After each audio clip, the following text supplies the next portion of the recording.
box of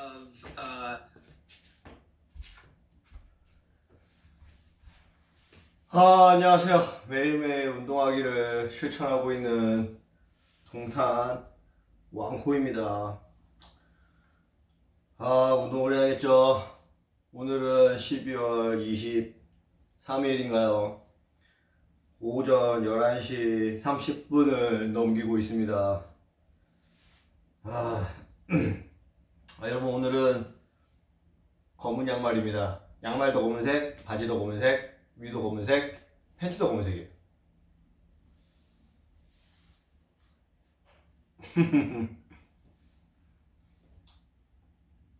뭐 하는 짓인지.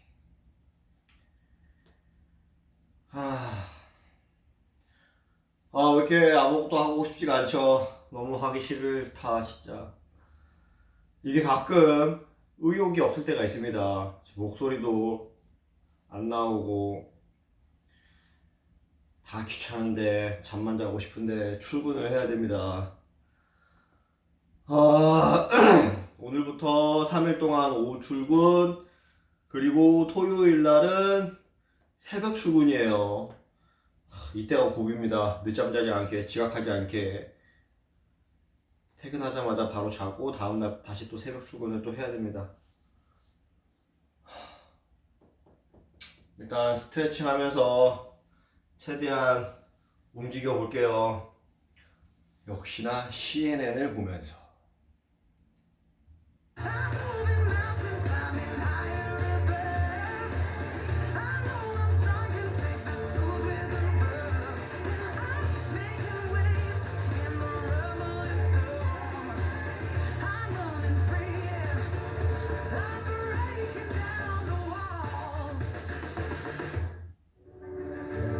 My name is Emmanuel Ahimieho.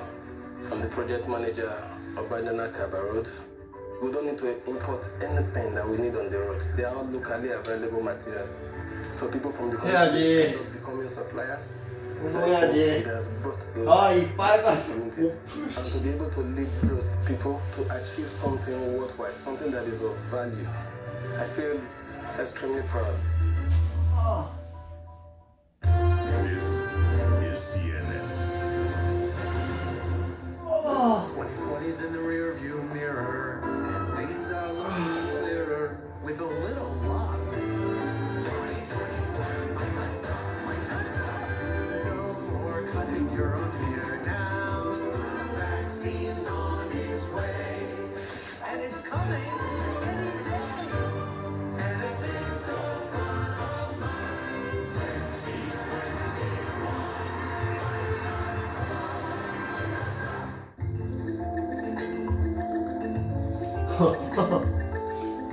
CNN 앵커들이 뉴스 광고를 하네요. 뭔가 했네.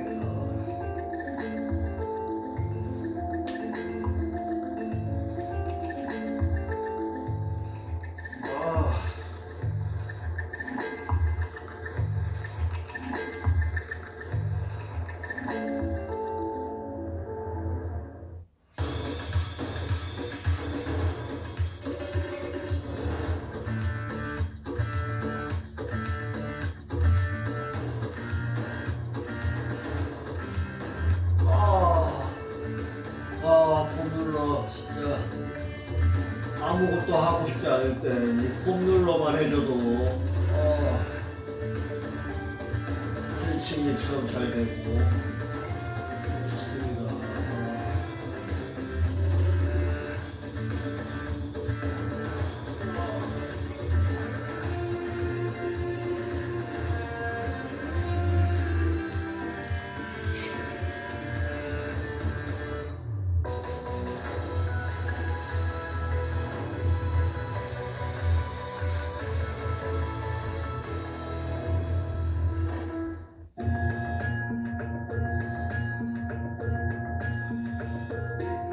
We all have mental health, every single person, exactly the same way as we have our physical health.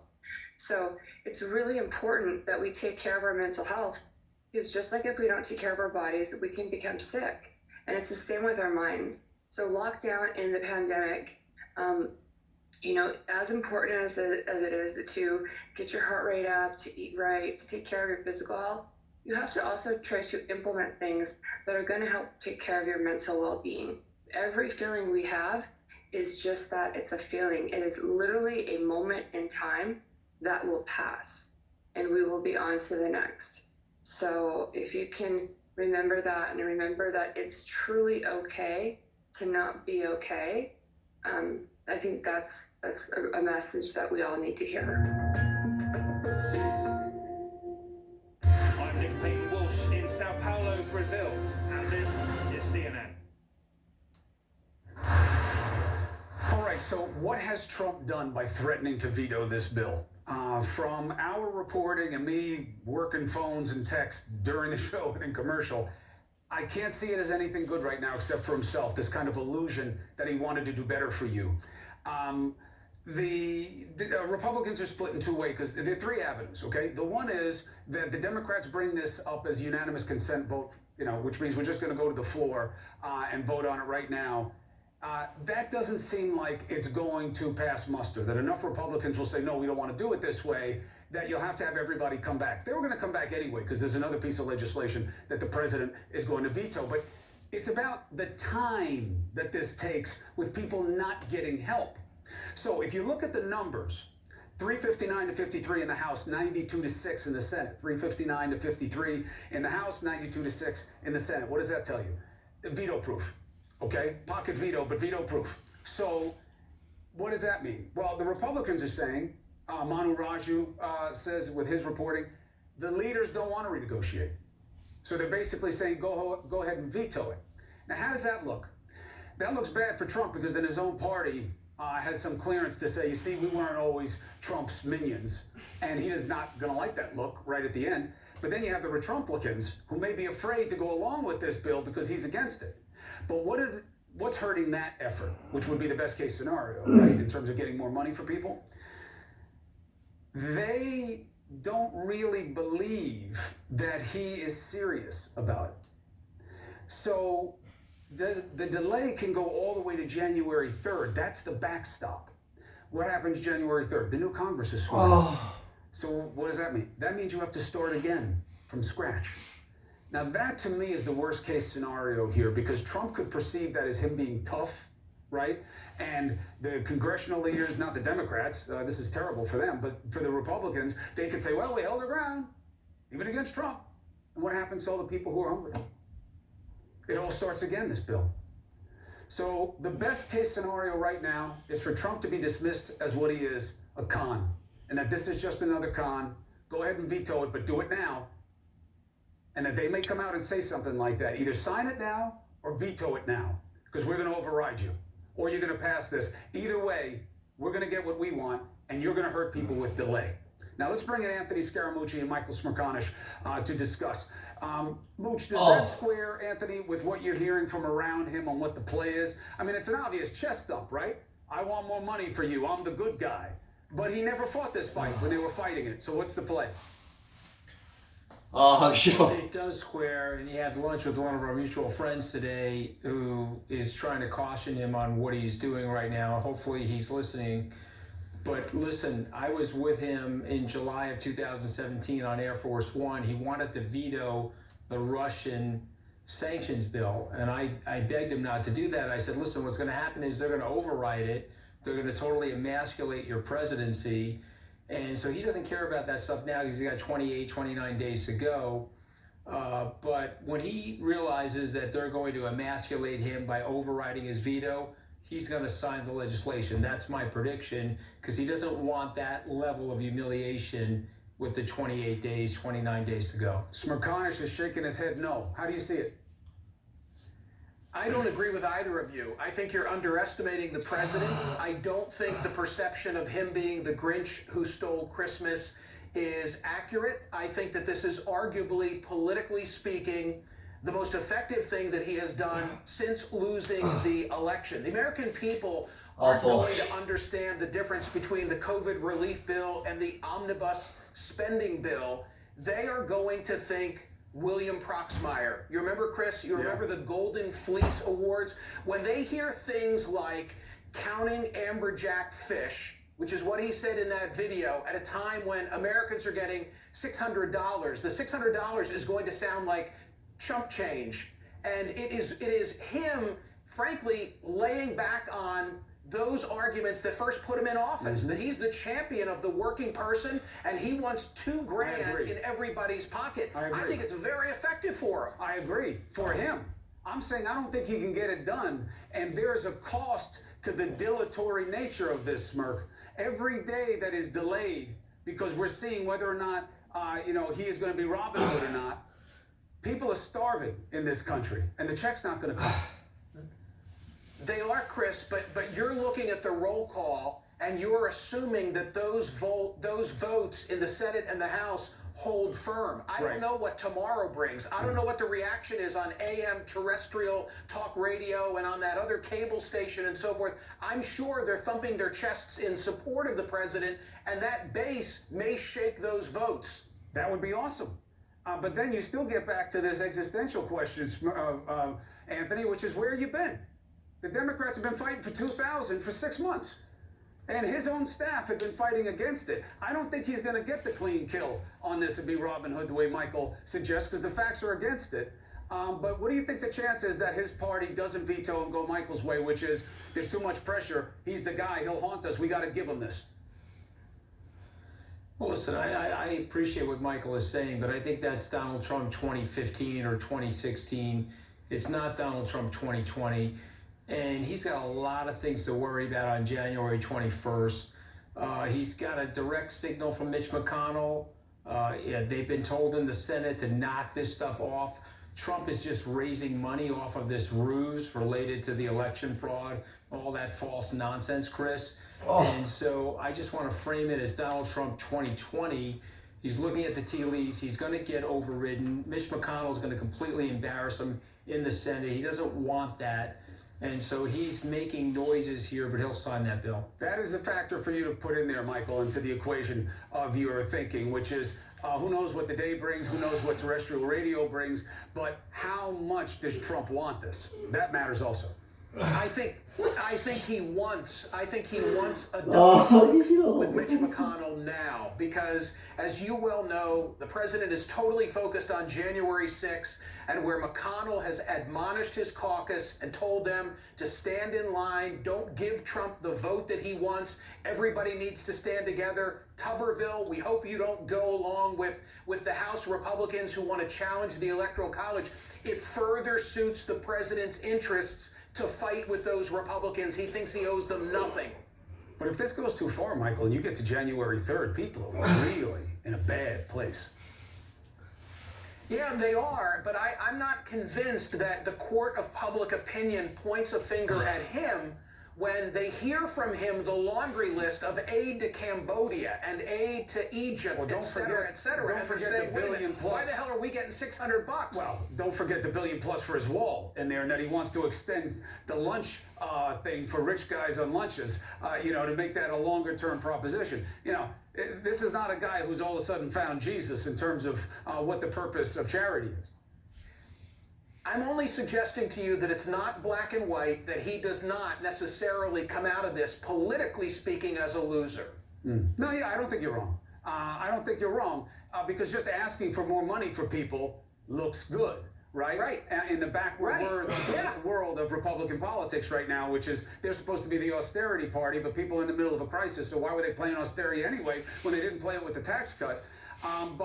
Look, Michael's right about this one thing, Anthony. By the way, Donnybrook is one of those fancy people words for a brawl.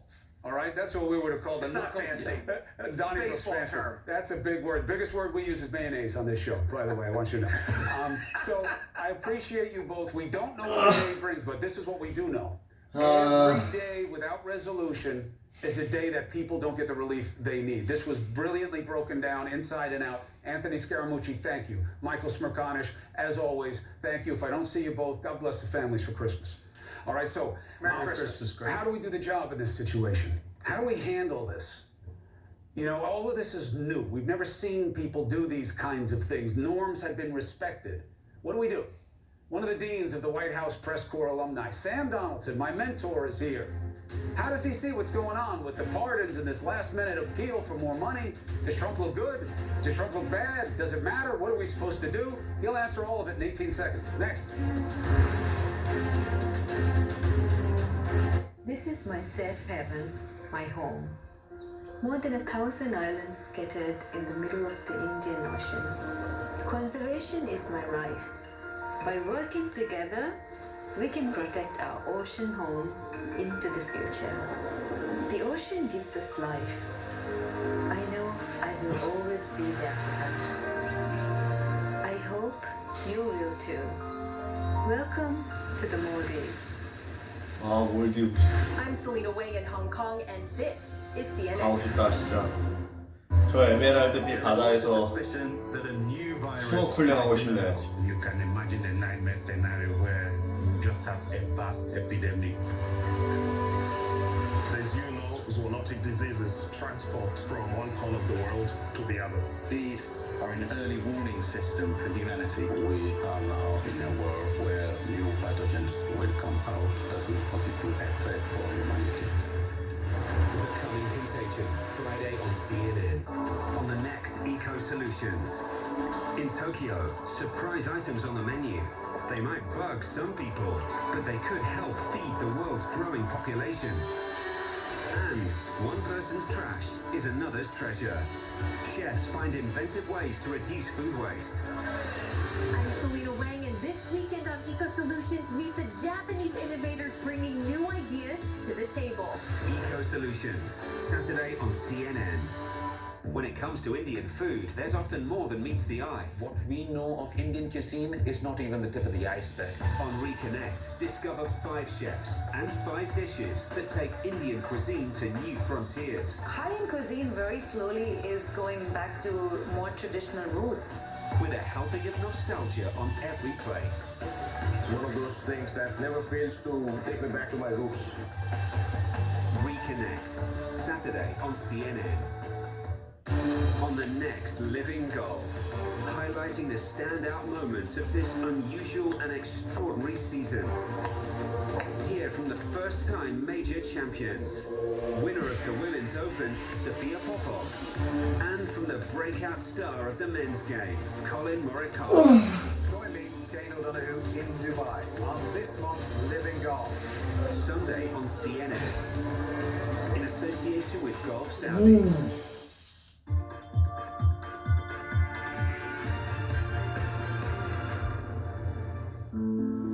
I just miss hugs. You saw me in Colombia getting 여기까지 하겠습니다. there's hundreds of kids 10개 더. in El Tío Andy.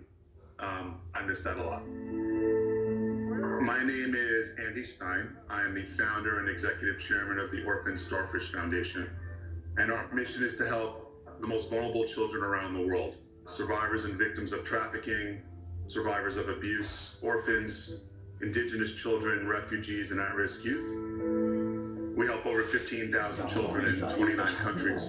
We provide now 2,000 students and families meals, PPE, necessities around the world. A big problem and one of the homes for survivors of trafficking is basically saying, look, we just feel completely alone in the world. So we came up with a concept called You Are Not Alone. And we started Zoom calls. And what we do is not only would people from Orphan Starfish and the girls get on the calls, but we'd have a celebrity, an artist, a musician, somebody come on and sing to them or perform for them. The beauty of them kind of knowing that the world still cares about them and there's actually celebrities they've seen on TV that care about them was something that was 10개만 더 하고 uplifting. 끝내겠습니다.